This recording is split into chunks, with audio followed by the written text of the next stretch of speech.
Hello बेटा, good morning. आज हम कंटिन्यू करेंगे हमारा मैट्रिसेस। लास्ट क्लास में मैंने आपको बहुत बेसिक मैट्रिसेस कराया था, बिल्कुल स्टार्टिंग कराया था मैट्रिसेस का। आज हम उस पे बेस जो मैंने आपको होमवर्क दिए थे लास्ट टाइम, पहले वो सारे क्वेश्चंस करूंगा, फिर आगे के टॉपिक्स कंटिन्यू करेंगे। सबसे पहले जो मैंने आपको होमवर्क दिए थे फर्स्ट 10 क्वेश्चंस असाइनमेंट के, पहले मैं उनको सॉल्व कर रहा हूं। अगर आपके कोई डाउट्स हैं, अगर आपको लगता है कि कोई टॉप आपको टैली करना है पूरा, तो आप टैली कर सकते हैं। So let's start. मैंने जो फर्स्ट क्वेश्चन आपको असाइनमेंट में से दिया था, the question was form a 2x2 matrix A which is Aij whose elements are given by Aij is equal to I plus j। क्या मेथड मैंने आपको बताया था इसका? फर्स्ट क्वेश्चन मेथड आपको मैंने बताया था, अगर आपके पास 2x2 मैट्रिक्स है तो सबसे पहले आप उसका एक रफ वो बना लीजिए, खांचा तैयार कर लीजिए।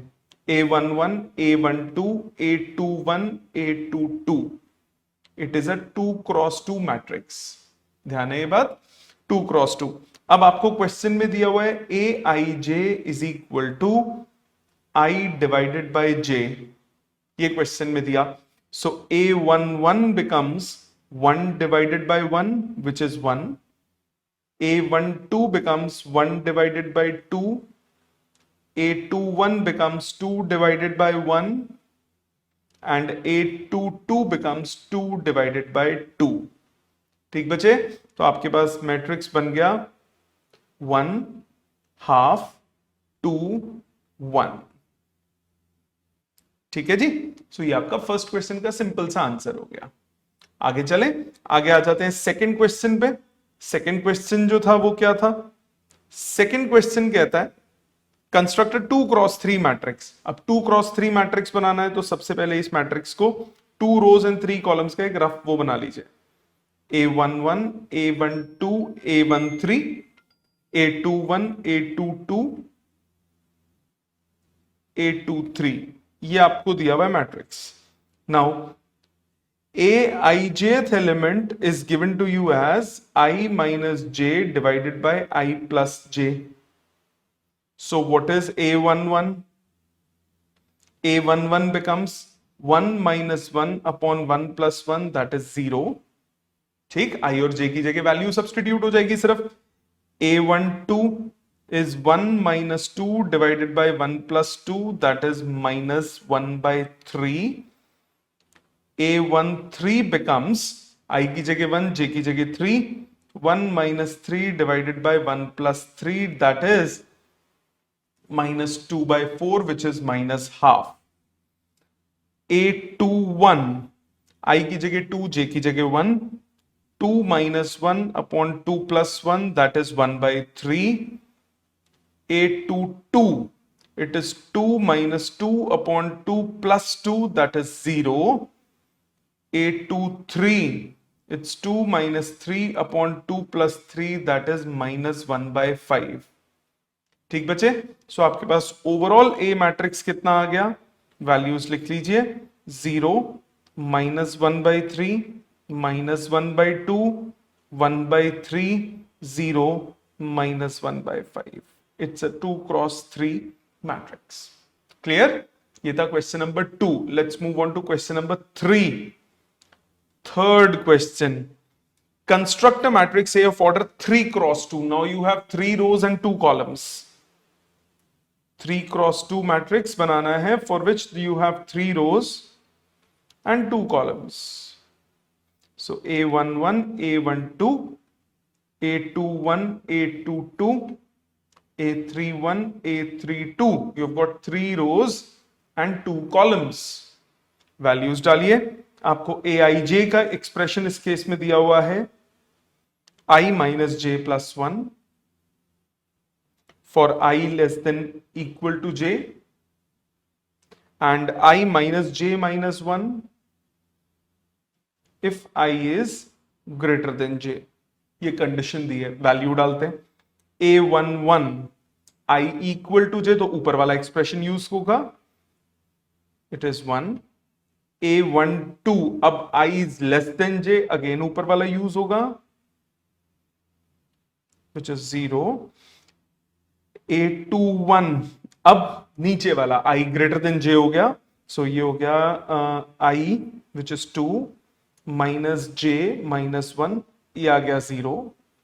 A22 I इक्वल टू जे, ऊपर वाला एक्सप्रेशन यूज होगा, I minus J plus one, ये आ गया 1। A31 I ग्रेटर देन जे, नीचे वाला यूज होगा, 3 माइनस वन, ये आ गया 1। And A32 3 greater than 2, again नीचे वाला, 3 माइनस 2 माइनस 1, आंसर आया 0। So the matrix becomes now 1 0 0 1 1 0। ठीक बच्चे, ये है question number 3। Let's move on to question number 4। Fourth कह रहा है, if a matrix has 18 elements, 18 element है किसी मैट्रिक्स के, what are the possible orders. क्या बताया था मैंने आपको, वो सोचा करो, किसका प्रोडक्ट 18 आया। सो 18 एलिमेंट्स टोटल हैं, 1 से शुरू करो, 1 इंटू 18 पहला, बढ़ाते जाओ, 2 से जाता है, 2 इंटू 9 और बढ़ाओ, 3 से भी जाता है, 6 3 18, 4 से नहीं जाता, 5 से नहीं जाता, 6 से जाता है, फिर 9 से जाएगा और फिर 18 से जाएगा। ये पॉसिबल ऑर्डर्स हो गए। What if it has 5 elements, 5 elements अगर होंगे तब कितना होगा ऑर्डर, तब होगा 1 इंटू 5 और कोई फैक्टर नहीं बनता, 5 इंटू 1, दैट्स इट। क्लियर, ये किया था लास्ट टाइम बहुत सारे, समझ में आ गया। आ जाते हैं अगले पे, क्वेश्चन नंबर 5 पे। क्वेश्चन 5 कह रहा है, how many matrices of order 3 cross 4 with each element either 4 और 5 और 6। अब ये आपका लगेगा प्रिंसिपल ऑफ फंडामेंटल काउंटिंग। जरा ध्यान से सुनिएगा, अगर एक काम करने के m वेज हैं, दूसरा करने के n वेज हैं, तो दोनों करने के कितने होते हैं, m इंटू n। अगर एक चीज सिलेक्ट करने के m वेज हैं, दूसरे सिलेक्ट करने के n वेज हैं, तो दोनों सिलेक्ट करने के कितने होते हैं, m इंटू n। ये क्या होता था, प्रिंसिपल ऑफ फंडामेंटल काउंटिंग। आपको बोला how many matrices of order 3 cross 4 with each element either 4 और 5 और 6। हर एलिमेंट या तो 4 होगा या 5 होगा या 6 होगा। आपको 3 क्रॉस 4 मैट्रिक्स बोला है, means you have 3 rows and 4 columns. So total elements कितने हो गए, 12, 1 2 3 4 5 6 7 8 9 10 11 12। Now each place can be filled in 3 possible ways. Each element may have any 3 values. कौन कौन सी, नेमली 4 5 और 6। हाँ की ना, therefore number of ways to fill up entire matrix is 3 ways। First element को फिल करने के लिए, सेकेंड एलिमेंट को फिल करने के लिए, थर्ड एलिमेंट को फिल करने के लिए, and so on. 12 bar, 12 total elements हैं, हर स्पेस को फिल करने के 3 वेज हुए। सो 3 इंटू 3 इंटू 3 कितनी बार होगा, 12 बार आप फिल करना है। सो ये ओवरऑल रिजल्ट हो गया 3 to the power 12 ways. So 3 to power 12 matrices possible बन सकती है। It is a very important question, ऐसे टाइप के क्वेश्चंस आते हैं, अभी आगे भी आएंगे। और क्लियर हो गया ये। आ जाते हैं क्वेश्चन नंबर 6 पे। क्वेश्चन 6 क्या कह रहा है, construct 3 cross 4 matrix. 3 cross 4 matrix, so you have got 3 rows and 4 columns. 3 rows and 4 columns, पहले वो बना लेते हैं, A11 A12 A13 A14 A21 A22 A23 A24 A31 A32 A33 A34। ठीक है, 3 क्रॉस 4 मैट्रिक्स है और आपको बोला Aij is equal to I divided by J।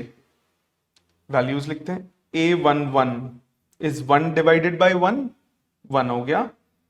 A12 is 1 divided by 2, आई की जगह 1, जे की जगह 2 चल रहा है. A13 is 1 divided by 3, A14 is 1 divided by 4. इसी तरह से A21 2 divided by 1, A22 2 divided by 2, A23 2 divided by 3, A24 2 divided by 4, which is half. Then A31 3 divided by 1, A32 3 divided by 2, A33 3 divided by 3, which is 1, and A34 is 3 divided by 4. आपके पास matrix बन जाएगा. ये values सिर्फ substitute करनी. Clear? आ जाते हैं next पे. Question number 7. Question 7 क्या कह रहा है? Construct a matrix A 2 cross 2 order.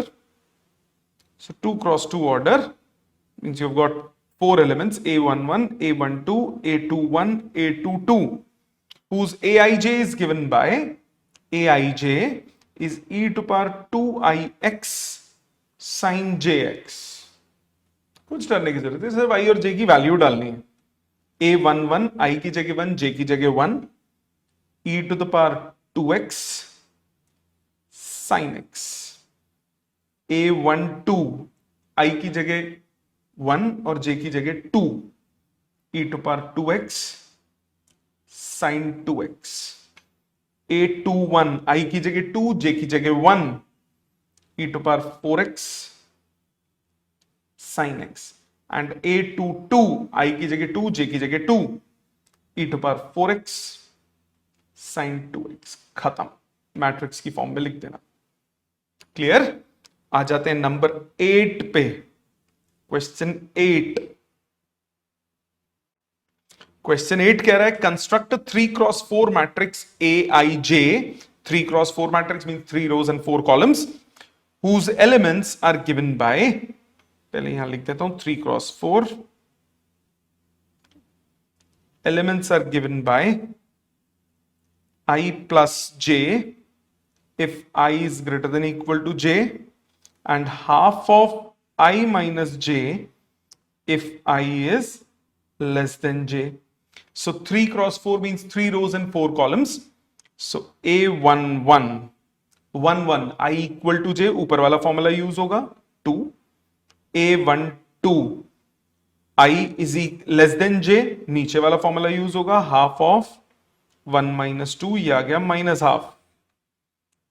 A13 again I less than j, नीचे वाला फॉर्मूला half of 1 minus 3, ये आ गया minus 1.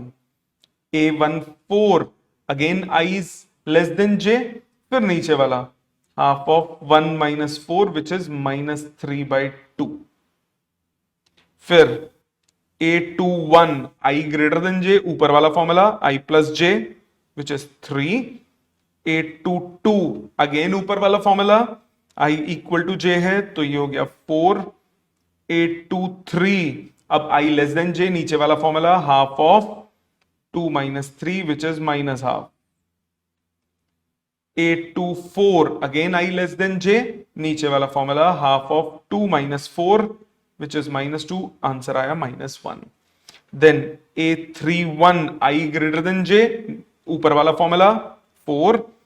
A32 I greater than j, ऊपर वाला formula 5. A33 again I greater than equal to j, ऊपर वाला formula 6. और A34 अब I less than j, नीचे वाला formula half of 3 minus 4 which is minus half. ठीक जी, लिख दिया एलिमेंट्स. अब इसको मैट्रिक्स की फॉर्म में लिखना. This is question number 8. Now let's move on to question number 9. 9th कह रहा है इफ A is a 3 cross 3 matrix, एक A मैट्रिक्स है जिसका ऑर्डर है 3 cross 3, whose elements are given by Aij is equal to 1/3 mod of minus 3i plus j. कहता है what is the value of A23. तो अब पूरा मैट्रिक्स नहीं निकालना, सिर्फ A23 बोला. A23 का मतलब i की जगह 2 और j की जगह 3 सब्स्टिट्यूट कर दोगे. सो 1/3 ऑफ i की जगह 2 और j की जगह 3. सो ये आ गया 1/3 ऑफ -6 plus 3 का मॉड विच इज -3 by 3. -3 का mod by 3 which is 3 by 3 and the result is 1. Clear? इसमें पूरा नहीं निकालना, जब तक ना बोलो पूरा नहीं निकालना। आ जाते हैं क्वेश्चन नंबर 10 पे, जो लास्ट मैंने आपको होमवर्क दिया था, that is question number 10। Question 10 कह रहा है ए मैट्रिक्स आपको दिया हुआ है 2 3 -5 1 4 9 0 7 -2। बी मैट्रिक्स आपको दिया हुआ है 3 1 -1 -3 4 4 1 5 2।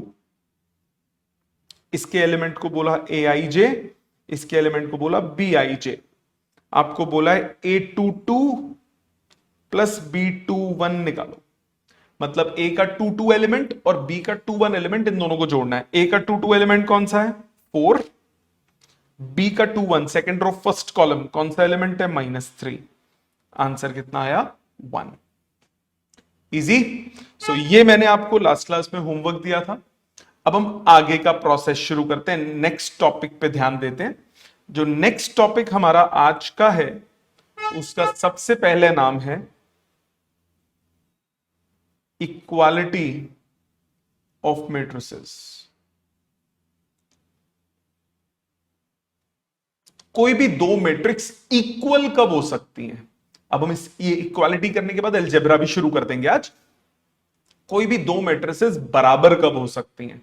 कोई भी दो मैट्रिक्स इक्वल सिर्फ तब होंगी जब वो दो कंडीशन सेटिस्फाई करेंगी। पहला, दोनों का ऑर्डर सेम होना चाहिए। एक 3x2 है तो दूसरा भी 3x2 होना चाहिए, 2x3 नहीं। मल्टीप्लाई करके 6 ही आ रहा है, बट एक अगर 3x2 है तो दूसरा भी 3x2 होना चाहिए। तो पहली कंडीशन क्या होनी चाहिए? दोनों का क्या सेम होना चाहिए? ऑर्डर।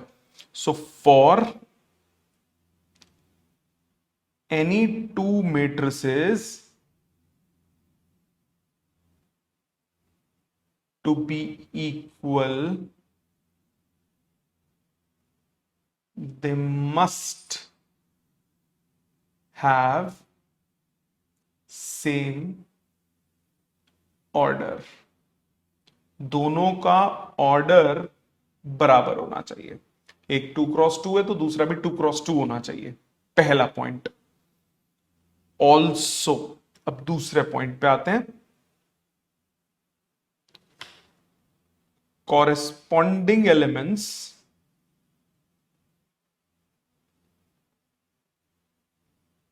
must be equal। तो दो कंडीशंस है, एक ऑर्डर सेम चाहिए, दूसरा कॉरेस्पॉन्डिंग एलिमेंट्स इक्वल होने चाहिए। 1 1 वाला 1 1 के इक्वल, 1 2 वाला 1 2 के इक्वल। जैसे मैं ये बोलता हूं कि एक मैट्रिक्स है मेरे पास 2 1 3 4, मैंने बोला एक और मैट्रिक्स है 1 2 3 4, ये दोनों बराबर नहीं है। भले ही ऑर्डर सेम है, भले ही ऑर्डर सेम है, भैया भले ही एलिमेंट सेम है, बट कोरस्पॉन्डिंग एलिमेंट्स इक्वल नहीं। ये 2 है तो ये 1 है, खत्म हो गया, ये इक्वल हो ही नहीं सकते। सो इक्वल होने के लिए ऑर्डर भी सेम होना चाहिए और दूसरा कोरस्पॉन्डिंग एलिमेंट्स क्या होने चाहिए? बराबर होने चाहिए। इसका 1 1 उसके 1 1 के बराबर, एक का 1 2 दूसरे के 1 2 के बराबर, एक का 2 1 दूसरे के 2 1 के बराबर।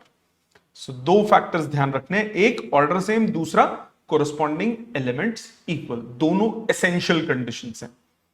मैट्रिक्स में आप 1 2 3 4 को 2 3 4 1 नहीं लिख सकते। क्यों? क्योंकि ये सेट नहीं है। सेट में आप ऑर्डर कुछ भी लिखो फर्क नहीं पड़ता, बट मैट्रिसेस में फर्क पड़ता है। तो मैट्रिसेस में आपने जो ऑर्डर में, जिस ऑर्डर में जहां पे जो वैल्यू लिखी है उसका महत्व वहीं पे है। आपने चेंज कर दिया तो वैल्यू मैट्रिक्स चेंज हो जाएगा। ठीक जी। सो कहने का मतलब यह है कि सपोज मेरे पास एक मैट्रिक्स होता XYZ ABC, ये एक मैट्रिक्स होता। मैंने इसको लिख दिया 1 2 3 4 5 6। पहली बात तो ये दोनों इक्वल हो सकते हैं क्योंकि ये 2x3 है, इसका ऑर्डर भी 2x3 है, दोनों का ऑर्डर सेम है। तो फर्स्ट एलिमेंट 1 1 एलिमेंट 1 1 के इक्वल होना चाहिए, तो x किसके बराबर होना चाहिए? 1 के। 1 2 एलिमेंट 1 2 के इक्वल होना चाहिए, तो y किसके बराबर होना चाहिए? 2 के। 1 3 के बराबर होना चाहिए, तो z किसके बराबर होना चाहिए? 3 के। 2 1 वाला 2 1 के इक्वल होना चाहिए, तो a किसके बराबर? 4 के, b किसके बराबर? 5 से, और c किसके बराबर? 6 के। कॉरेस्पॉन्डिंग एलिमेंट्स क्या होने चाहिए? इक्वल। ठीक, ये है सबसे पहला पॉइंट। अब इस पे बेस्ड क्वेश्चंस कैसे आते हैं? बड़े सिंपल से क्वेश्चन आते हैं। फॉर एग्जाम्पल मैंने बोला find values of x and y if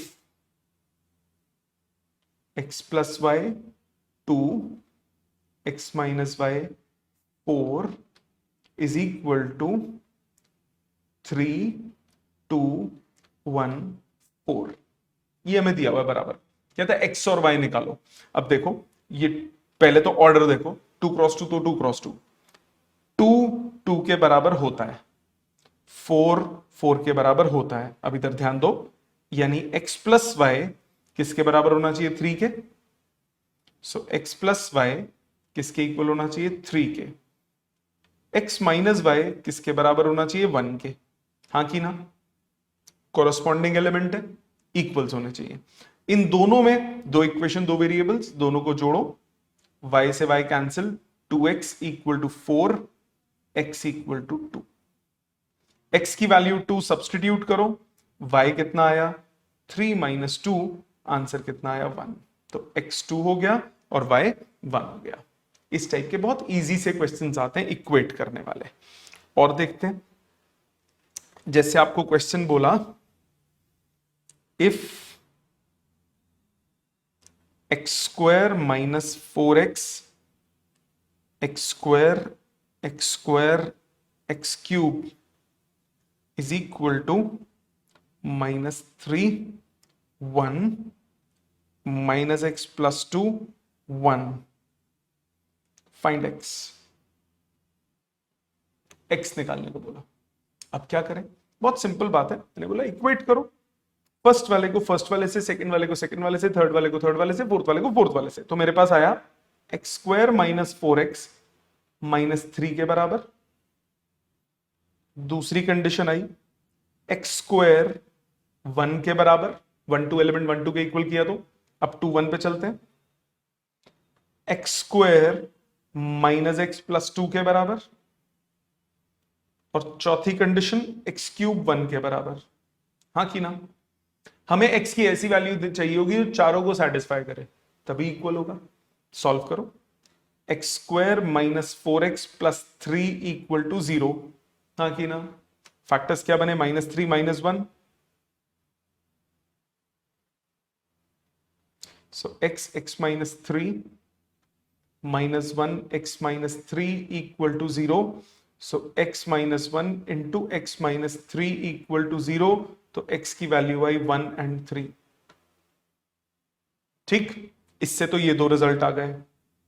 x square equal to 1, तो x हो गया प्लस 1 एंड माइनस 1। दो रिजल्ट यहां से, यहीं से समझ में आ रहा है कि 1 आंसर होना चाहिए। पर चेक करो क्या आगे भी सेटिस्फाई हो रहा है। बट अगर आगे सेटिस्फाई हो जाए तो वेल एंड गुड, अगर नहीं होगा, आगे किसी एक में भी 1 नहीं आएगा, तो आप बोलोगे there is no value for x for which they are equal.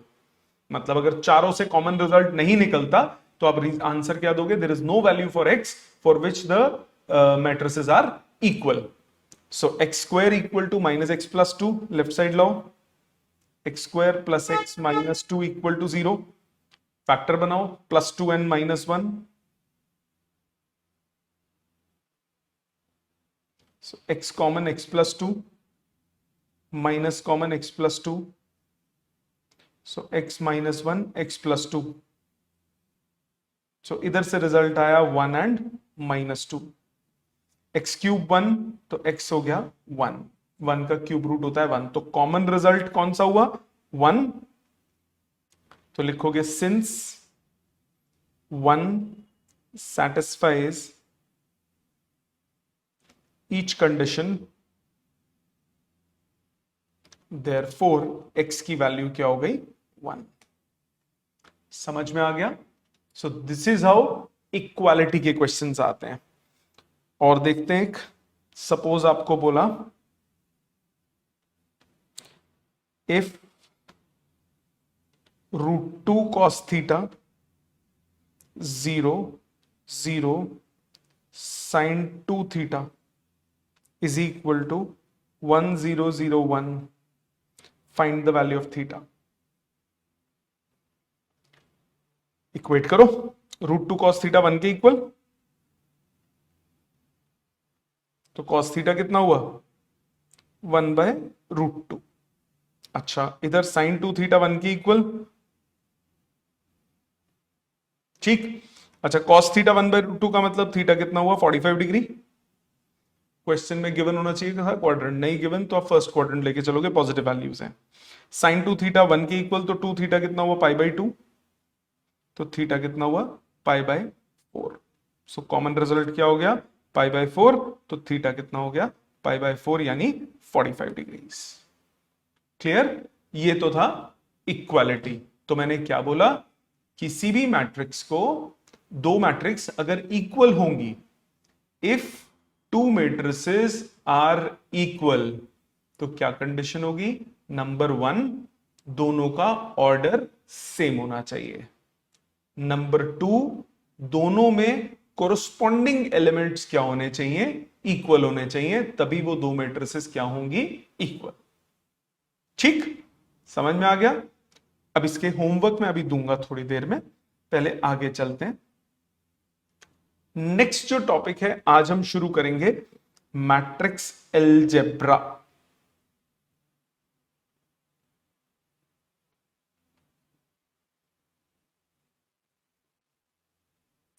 Matrix algebra का क्या मतलब है, मैथमेटिकली कैसे एक्सप्रेशन आप सॉल्व कर सकते हो किसी भी मैट्रिक्स का, हम वो इसमें बात करेंगे. मैट्रिक्स अलजेब्रा में सबसे पहली चीज जो हम बात करेंगे वो है multiplication of a matrix bye scalar. किसी नंबर से अगर मैं मैट्रिक्स को मल्टीप्लाई करूं, किसी नंबर से अगर मैं मैट्रिक्स को मल्टीप्लाई करूं, तो वो कैसे करेंगे. पहला पॉइंट इसमें क्या होता है, ऑर्डर रिमेन्स सेम. जब आप किसी मैट्रिक्स को किसी नंबर से मल्टीप्लाई करते हो, तो जो रिजल्ट आता है उसका ऑर्डर क्या रहेगा, सेम रहेगा जो ओरिजिनल मैट्रिक्स का है. दूसरा point, each element gets multiplied by that scalar. एक तो ऑर्डर सेम रहेगा, दूसरा हर एलिमेंट उस स्केलर से मल्टीप्लाई हो जाएगा. क्या मतलब हुआ इसका, जरा ध्यान दो. फॉर एग्जाम्पल, मैंने बोला मेरे पास एक ए मैट्रिक्स है, ए मैट्रिक्स है, let's say this is 2 3 4 1 2 -1. If I multiply this A by 2, मतलब मैं 2a निकालता हूं. पूरे मैट्रिक्स को 2 से मल्टीप्लाई करने का मतलब जो रिजल्ट आएगा उसका ऑर्डर सेम रहेगा, वो भी 2 क्रॉस 3 ही रहेगा अगर ओरिजिनल 2 क्रॉस 3 है, और हर एलिमेंट मल्टीप्लाई हो जाएगा. मतलब दिस बिकम्स 4 6 8 2 4 -2. दोबारा मैंने क्या बोला, ऑर्डर सेम रहेगा and each element gets multiplied by that scalar. ठीक. और देखो एग्जाम्पल, सपोज इसी मैट्रिक्स को, मेरे पास एक और एग्जाम्पल है, ए मैट्रिक्स है 2 -1 3 0. लेट सपोज मैं इसको मल्टीप्लाई करता हूं -4 से, तो -4 से जब मैं मल्टीप्लाई करूंगा, I may write it as -4 into this 2 -1 3 0. अब मल्टीप्लाई कर दो ईच एलिमेंट को -4 से, तो रिजल्ट बिकम्स -8 4 -12 0. ठीक. सो जब भी किसी मैट्रिक्स को किसी स्केलर से, किसी नंबर से मल्टीप्लाई करते हैं, तो हर एलिमेंट उस नंबर से मल्टीप्लाई हो जाता है, ऑर्डर सेम रहता है। Point clear? अगले पॉइंट पे आते हैं। इसी से ही मैं एक और चीज बता सकता हूं। क्या? ध्यान से सुनिएगा। We may take anything common from a matrix. देखो, अगर अंदर जा सकता है 2 सबसे मल्टीप्लाई होके, तो बाहर भी तो आ सकता है। जैसे 2 4 8 6 2 -4, सबका कॉमन फैक्टर 2 है ना। आप 2 कॉमन निकाल सकते हो। जब कॉमन निकालोगे तो सबसे कॉमन निकालना पड़ेगा। You will write it as twice of 1 2 4 3 1 -2। आप कहोगे सर कॉमन निकाल के करेंगे क्या? आगे सब कुछ करेंगे। ठीक, और एग्जाम्पल देखो। सपोज मेरे पास होता 6 12 8 18। सपोज मैं 6 कॉमन निकालता। आप कहोगे सर 6 तो कॉमन नहीं निकल रहा तीसरे में से। कोई बात नहीं, घबराओ मत, 6 बाहर निकालो, कॉमन निकालो। 6 अगर हम बाहर निकालेंगे तो 6 का बच जाएगा 1। 12 में से 6 बाहर निकालेंगे तो बचेगा 2। 8 में से 6 बाहर निकालेंगे तो 8/6, 8/6 यानी 4/3। और 18 में से 6 बाहर निकालेंगे तो बचेगा 3। सो आप किसी भी मैट्रिक्स में से कुछ भी कॉमन ले सकते हो। जब आप कॉमन लोगे तो सारे एलिमेंट्स को उससे डिवाइड कर दोगे। सो किसी भी मैट्रिक्स में से आप कुछ भी कॉमन ले सकते हो, बस हर टर्म से लेना होगा। इसी तरह किसी भी नंबर को किसी भी मैट्रिक्स से मल्टीप्लाई कर सकते हो। समझ में आ गया? तो 2 अभी तक मैंने बातें बताई आपको। सबसे पहली, अगर आपके पास 2 मैट्रिसेस हैं, वो इक्वल कब होंगी? जब उनका पहला पॉइंट ऑर्डर सेम होगा, दूसरा पॉइंट कोरस्पॉन्डिंग एलिमेंट्स इक्वल होंगे। ठीक, दूसरा पॉइंट, किसी मैट्रिक्स को किसी नंबर से अगर मैं मल्टीप्लाई करता हूं तो हर एलिमेंट को उस नंबर से हमें क्या करना पड़ेगा? मल्टीप्लाई, और ऑर्डर सेम रहेगा। किसी भी मैट्रिक्स से कुछ भी आप कॉमन ले सकते हो। ये ऑपरेशन क्लियर हो गया। आ जाते हैं अगले ऑपरेशन पे। आज का लास्ट ऑपरेशन मल्टीप्लिकेशन अगली क्लास के लिए मैं छोड़ रहा हूं। अगली वो लंबा है, उसमें 2 से 3 क्लास लगती हैं। अभी मैं आज एडिशन सब्ट्रैक्शन कराऊंगा। जब आप करते हो एडिशन और सब्ट्रैक्शन 2 मैट्रिसेस का, एडिशन सब्ट्रैक्शन कब हो सकती है? Possible only if the order of the matrices is same। कोई भी 2 मैट्रिक्स आप ऐड सब्ट्रैक्ट तभी कर सकते हो जब उन दोनों मैट्रिसेस का ऑर्डर क्या हो? सेम। अगर ऑर्डर डिफरेंट है तो आप ऐड नहीं कर सकते, सब्ट्रैक्ट नहीं कर सकते। ऑर्डर सेम कंपलसरी है, तभी आप 2 मैट्रिसेस को ऐड या सब्ट्रैक्ट कर सकते हो। दूसरा, corresponding elements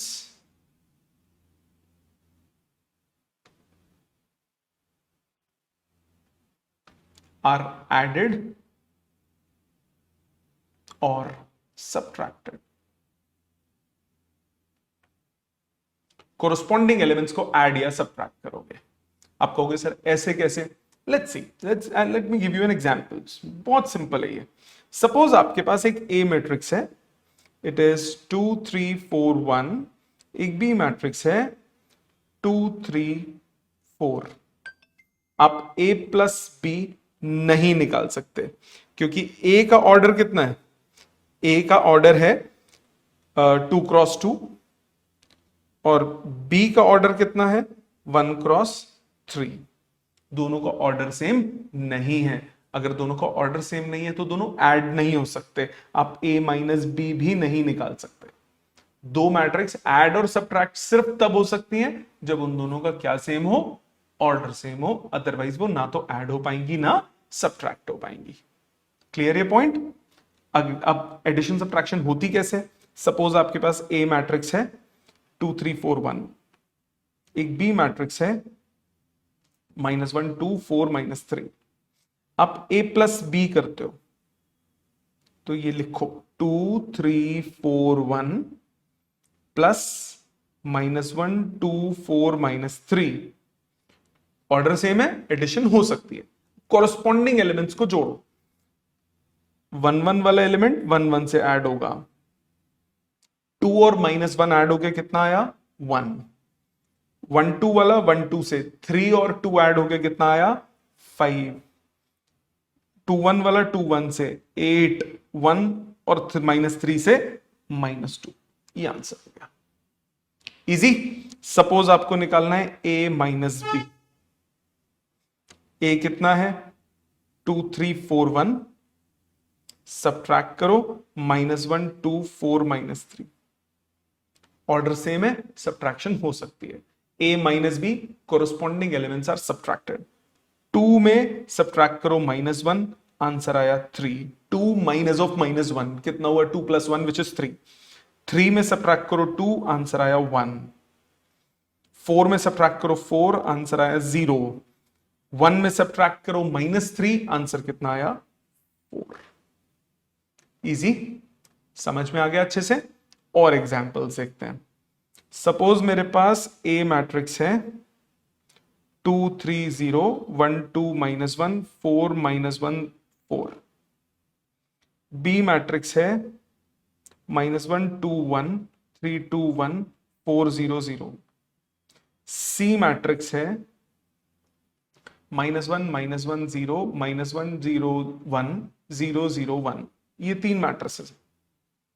मुझे बोलता है इवैल्यूएट करो a plus 2b, a plus 2b, a plus b नहीं, a प्लस 2b। तो b को पहले ट्वाइस करना पड़ेगा, तो a एज इट इज रहेगा 2 3 0 1 2 -1 4 -1 4 प्लस 2b -2 4 2 6 4 2 8 0 0। हाँ कि ना? कोरस्पॉन्डिंग एलिमेंट्स ऐड कर दो, आंसर कितना आया 2 + -2 0, 3 + 4 7, 0 + 2 2, 1 + 6 7, 2 + 4 6, -1 + 2 1, 4 + 8 12, -1 + 0 -1, 4 + 0 4। ये आ गया a + 2b।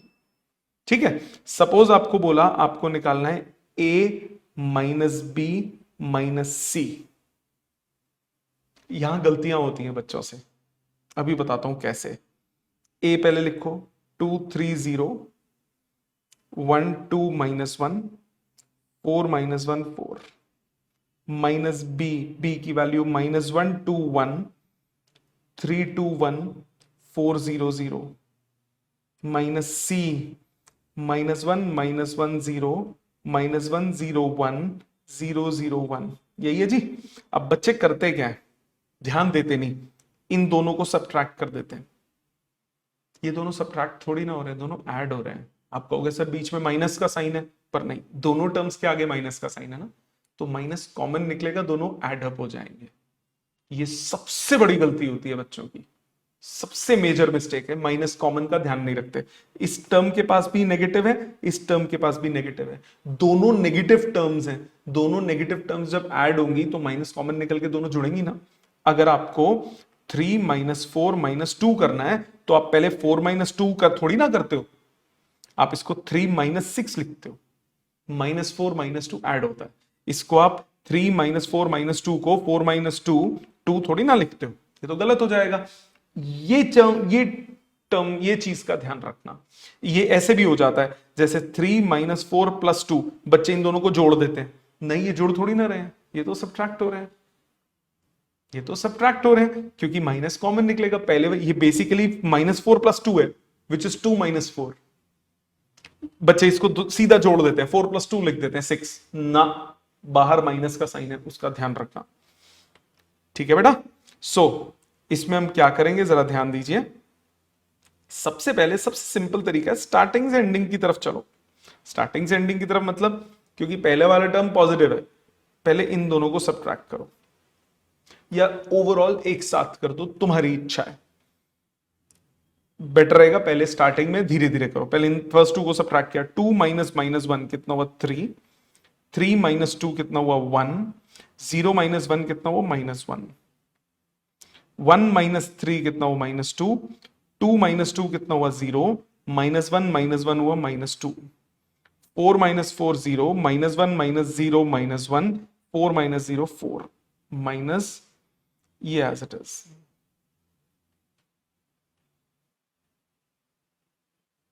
अब दोनों को सब्ट्रैक्ट करो, आपके पास आया 3 - -1 4, 1 - -1 2, -1 - 0 -1, -2 - -1 मतलब -2 + 1, ये हुआ -1, 0 - 0 0, -2 - 1 -3, 0 - 0 0, -1 - 0 -1, 4 - 1 3।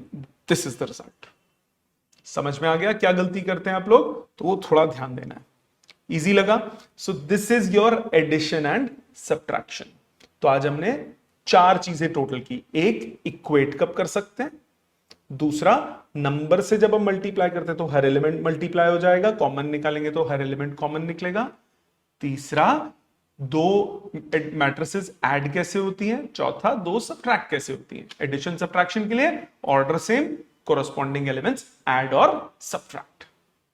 ठीक, अब इसका होमवर्क देखिए, आपको करना क्या क्या है। इसका होमवर्क है, सबसे पहले काम आप असाइनमेंट में इसी ऑर्डर में करेंगे काम जो मैं दे रहा हूं। असाइनमेंट में एक्सरसाइज 3.1 जो है, इसका क्वेश्चन 10 तक मैं आपको ऑलरेडी करा चुका हूं। क्वेश्चन 11 से लेकर 23 तक 2-2 मिनट के क्वेश्चन भी नहीं होंगे। दूसरा काम, एनसीईआरटी एक्सरसाइज 3.1 कंप्लीट करेंगे। तीसरा काम, असाइनमेंट की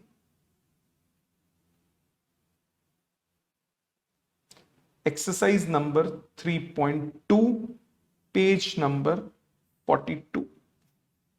ये 3 छोटे छोटे काम टोटल मिला के 1 घंटा भी नहीं लगेगा, इतना कम काम है। देखने में बड़ा है, बहुत छोटा काम है। ये छोटा सा काम मुझे बाय नेक्स्ट क्लास कंप्लीट चाहिए। ठीक है जी, समझ में आ गया? Thank you very much.